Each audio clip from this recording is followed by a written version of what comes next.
एक अधूरी प्रेम कहानी। एक बार की बात है, मैं अपने घर से बाजार की ओर जा रहा था। मेरे घर से बाजार तक जाने के रास्ते में काफ़ी सुनसान रास्ता पड़ता था। कुछ दूर के रास्ते में कोई भी नहीं रहा करता था। मैं रोज इस रास्ते से बाजार जाया करता था।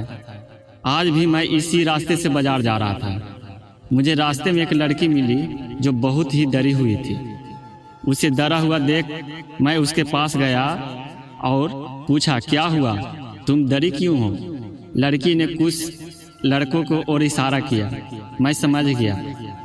मैं अपने साथ उस लड़की को लेकर उन लड़कों के पास गया। मैं उन लड़कों को कहा, क्या तुम्हें शर्म नहीं आता? काफ़ी कुछ कहने के बाद उन लड़कों को अपनी गलती का एहसास हुआ। उन्होंने लड़की से क्षमा मांगी। फिर मैं बाजार की ओर जाने लगा।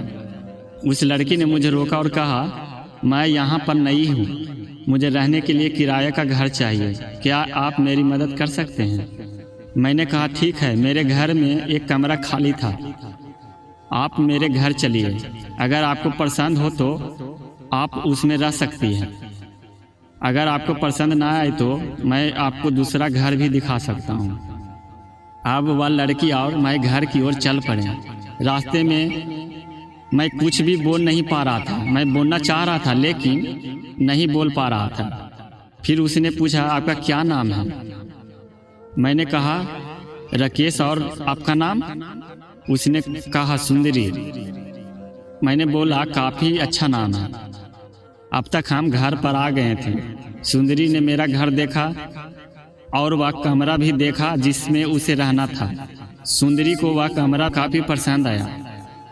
फिर वह हमारे घर में रहने लगी। मैं उसे जब भी देखता था तो मेरे मन में अजीब सी हलचल होती थी। पता नहीं उसके मन में होती थी या नहीं। एक दिन मैं और सुंदरी घूमने जा रहे थे।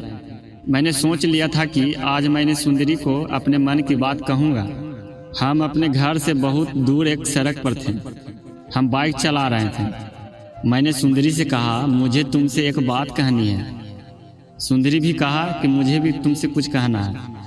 मैंने कहा, बोलो। सुंदरी बोली, मैं तुम्हें पसंद करती हूँ और ज़्यादा खुशी के कारण मैं अपने बाइक को संभाल ना सका और हमारे बाइक का दुर्घटना हो गया। मैं तो बच गया लेकिन सुंदरी ने अपने जान को गंवा दी। पर आज भी मेरे दिन की सुंदरी जिंदा है। अगर ये कहानी अच्छी लगी हो तो हमारे चैनल को सब्सक्राइब जरूर कर लें।